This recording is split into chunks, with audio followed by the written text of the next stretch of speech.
নমস্কার বন্ধুরা, মিঠাইয়ের সংসারে আপনাদের সবাইকে স্বাগত জানাই। চলে এলাম নতুন আবার একটা ভিডিও নিয়ে। আজকে যাচ্ছি ডোমজুড়ের তারা মায়ের মন্দিরে। চলুন আপনাদের সবাইকে নিয়ে যাই ডোমজুড়ের এই তারা মায়ের মন্দির। তারা মায়ের মন্দিরটি ডোমজুড়ের কাকমরা পঞ্চাননতলা। তো টোটোয় বললাম আর উঠে পড়লাম, টোটো সোজা ওখানেই নিয়ে যাবে। কিন্তু তার আগে বাবা পঞ্চাননের মন্দিরটা আপনাদের একবার দেখিয়ে নিই। তবে টোটো থেকেই দেখাচ্ছি, আমরা নেমে যাইনি মন্দিরে। এই হলো বাবা পঞ্চাননের মন্দির।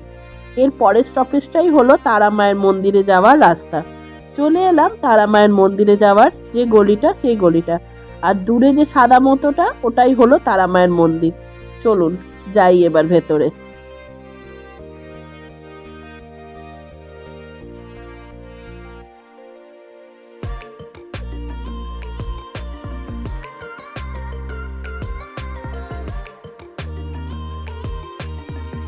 রাস্তা থেকে 2-3 মিনিটের পথ।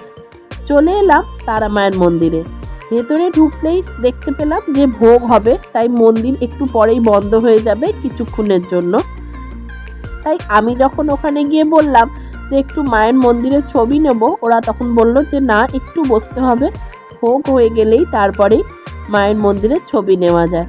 তো ভোগ হয়ে গেছে, তাই আমি এখন এসে মায়ের ছবি নিচ্ছি। কি অপূর্ব সুন্দর মন্দিরটা, আপনারা না এলে বিশ্বাস করবেন না। একদিন এসে ঘুরে যান, মন দেখবেন খুব ভালো লাগবে, মনটাই এক অন্যরকম হয়ে যাবে।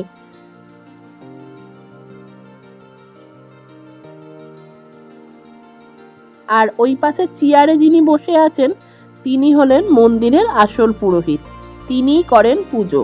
আর এই যে দাদাটি, ইনি সাথে থাকেন। আর এখানে দেয়া রইল মন্দিরের সব নিয়মাবলী। আপনারা চাইলে এখানে মায়ের ভোগ দেওয়ার ব্যবস্থাও রয়েছে, তার নিয়মগুলো সব লেখা রয়েছে। আমি ছবি তুলে দিয়েছি আপনাদের, আপনারা দেখে নিতে পারেন। এখানে খুব সুন্দর সিস্টেম সব কিছুর, আর পরিবেশটা খুব ভালো। আমার তো খুব ভালো লেগেছে। আপনারাও একবার ঘুরে যান, আপনাদেরও খুব ভালো লাগবে। তো ভোগের পর আমি চলে এলাম। তার আগে আমাদেরকে ভোগ দিয়ে দিয়েছিল, পোলাও ভোগ হয়েছিল মায়ের। তো পোলাও, 5 রকম ভাজা।